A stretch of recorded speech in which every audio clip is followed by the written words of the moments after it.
horas e 57 minutos, a gente volta aqui com o nosso TV Mar News e hoje é terça-feira, é dia do nosso quadro Penal News. Eu já recebo aqui no nosso estúdio Bruno Calado, que trouxe um tema sempre muito em alta, né, Bruno? Você sempre aí atualizado ao que está acontecendo.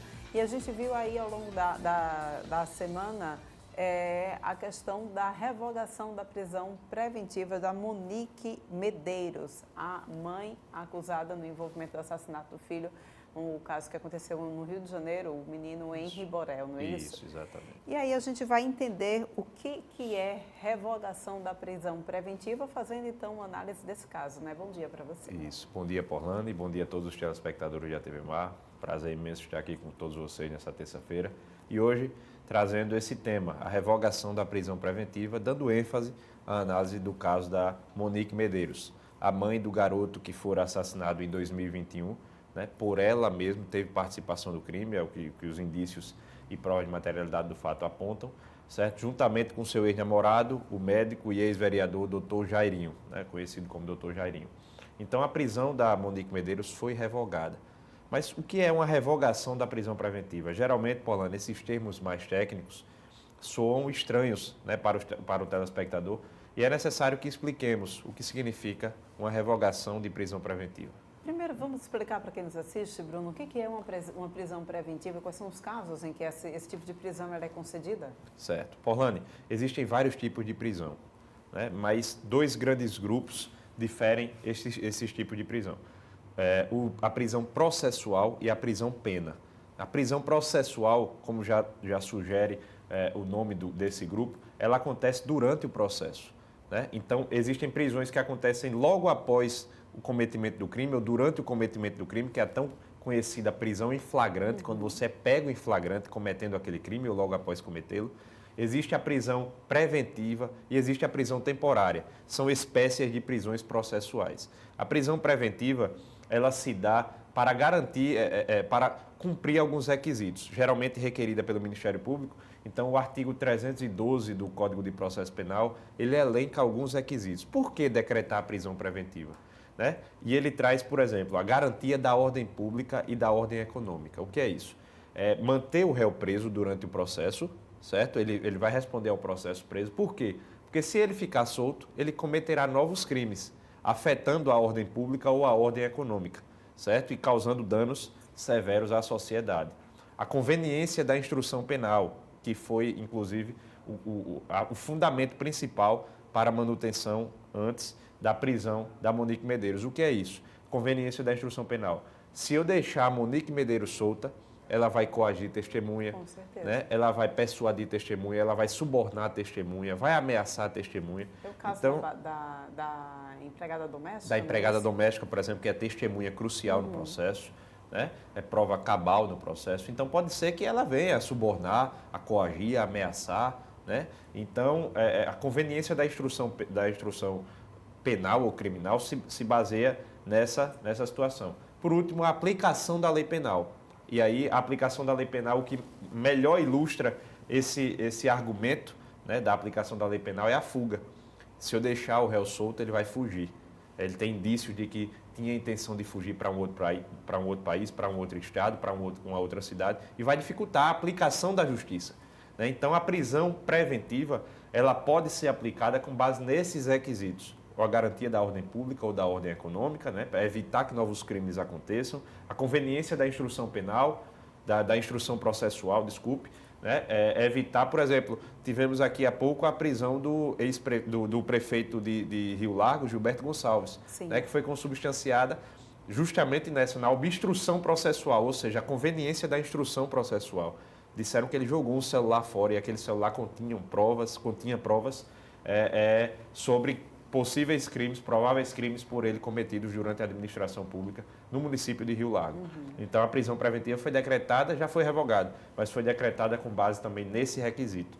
E, por último, a aplicação da lei penal, se o réu demonstrar perigo de fuga, né, que impossibilite a aplicação da justiça. Muito bem, e a gente tem então aí essa revogação da prisão preventiva de Monique Medeiros. Eu queria que você explicasse para a gente qual foi o motivo, qual foi a alegação então da defesa para pedir essa revogação. Porlane, essa revogação que se deu na última sexta-feira, dia 26, foi uma verdadeira odisseia, né? Um verdadeiro trajeto percorrido por brigas entre promotor e advogado de defesa, né? Acusação e defesa. Veja, a juíza de primeiro grau é onde o processo está tramitando, né? No segundo tribunal do júri, lá do Rio de Janeiro. A juíza de primeiro grau, depois de um tempo que Monique ficou presa, a juíza disse, não, eu vou soltar a Monique, né? Mas eu vou impor medidas cautelares diversas de prisão. O que é isso? Eu vou tirá-la do cárcere, mas eu vou botar, por exemplo, um monitoramento eletrônico, uma tornozeleira eletrônica. E aí a Monique saiu com a tornozeleira eletrônica. O que foi que o Ministério Público disse? Não, isso é um absurdo. Deixá-la em liberdade com um crime tão gravoso, tão severo, né, tão repugnante, eu vou recorrer para o Tribunal de Justiça, ou seja, saiu do juízo comum, do juízo singular, foi para o Tribunal de Justiça. Eu vou recorrer para o Tribunal de Justiça, para o TJ do Rio de Janeiro, e vou pedir que ela volte para a prisão. Foi assim que o promotor fez. Entrou com um recurso, e aí o recurso teve provimento pelo Tribunal de Justiça, e aí a Monique voltou para o cárcere, voltou para a prisão. O desembargador entendeu, não, realmente é um absurdo ela estar solta. Eu vou colocá-la de volta no cárcere. E aí a defesa disse, não, então eu vou para o STJ e vou dizer que esse retorno da Monique para o cárcere é totalmente injusto, não tem justificativa alguma. Então eu vou recorrer para o STJ. E por último, agora o ministro do STJ revogou novamente a prisão, certo, da Monique Medeiros e colocou-a em liberdade, para que ela aguarde o processo em liberdade. Então foi assim a briga. Começou do primeiro grau, depois para o segundo grau, depois para o terceiro grau. Há um princípio muito famoso no processo penal, que é o princípio do duplo grau de jurisdição, quando lhe possibilita recorrer da decisão, né? Então, a decisão interlocutória, uma sentença penal condenatória, ela é passível de algum recurso a ser impetrado. Então, foi o que aconteceu nessa situação. Não há sentença penal condenatória ainda, não houve julgamento, mas há essa fase processual que é passível de recursos e ações autônomas de impugnação. Por exemplo, essa última decisão que colocou a Monique Medeiros em liberdade foi oriunda de um habeas corpus, né? A defesa entrou com habeas corpus para o Superior Tribunal de Justiça e a ordem de habeas corpus foi proferida, né? Foi aceita e colocou-a em liberdade. Ainda cabe, então, alguma liminar por parte da promotoria para que ela volte a ser presa, Bruno? Sim, cabe recurso ainda por parte da promotoria para abrigar, né, requerimentos, inclusive, por parte do Ministério Público, para que ela volte a cumprir essa prisão, essa parte do processo. Ou seja, essa presa. Briga ainda está longe de acabar. Essa briga ainda pode ser que esteja longe de acabar. Depende se o Ministério Público vai deglutir ou não essa última decisão do Superior Tribunal de Justiça. Foi muito bem fundamentada, inclusive. E quais os efeitos, então, dessa revogação? Veja, quando a prisão preventiva é revogada e você deixa de aguardar o processo preso para aguardar o processo em liberdade, é isso que vai ser feito. Ela já foi colocada em liberdade e vai aguardar o processo em liberdade. Ela está respondendo por um crime de homicídio, um crime de tortura, e o crime deverá ser julgado perante o Tribunal do Júri. O Tribunal do Júri, lembremos, é um procedimento especial do processo penal, né, que ele é bifásico, ele tem duas fases, certo? O processo da Monique Medeiros e do Jarinho ainda está na primeira fase. Nessa primeira fase irão decidir se eles serão submetidos ao julgamento perante o júri ou se serão absolvidos, né, ou desclassificados ou impronunciados. Existem várias decisões, certo? Muito provavelmente serão pronunciados e irão a júri, certo? Mas ela aguardará até a data do júri em liberdade. Os efeitos, por exemplo, foram colocados na própria decisão alguns deveres a serem cumpridos. Ela não é tão somente colocada em liberdade e seja livre como um pássaro, de jeito nenhum. Ela tem alguns deveres a serem cumpridos. Por exemplo, de 30 em 30 dias tem que comparecer no judiciário para justificar suas atividades. O que é que ela está fazendo? Está trabalhando? O que é que ela está fazendo? Está com intenções criminosas? Então ela tem que justificar suas atividades dentro de 30 dias. Proibição de sair, de se ausentar da comarca, proibição de mudar de endereço sem uma prévia comunicação. Então, existem restrições, medidas cautelares diversas de prisão, certo? Que foram impostas a Monique Medeiros. A gente tem o caso, né, da Suzana von Richthofen, que também está em liberdade já, né? A gente poderia fazer essa comparação entre os dois casos, Bruno? Não poderia, porque o momento processual é distinto. né? A Suzane von Richthofen já teve uma sentença, já foi julgada, enquanto a Monique Medeiros ainda não. A Monique Medeiros ainda está nessa primeira fase do processo. Ela ainda vai ser submetida a um julgamento perante o Tribunal do Júri. Falaremos aqui, se Deus quiser, futuramente sobre esse julgamento. Né? Como o caso da Boate Kiss, por exemplo. Sim. No caso da Boate Kiss já houve sentença. Né? Foi anulado o júri, os réus serão submetidos a um novo julgamento, né? Mas eles estão aguardando esse novo julgamento em liberdade. A Suzane, ela já vinha cumprindo uma prisão-pena, que é diferente da prisão processual. A Monique está na prisão processual, ou seja, ainda existe o processo.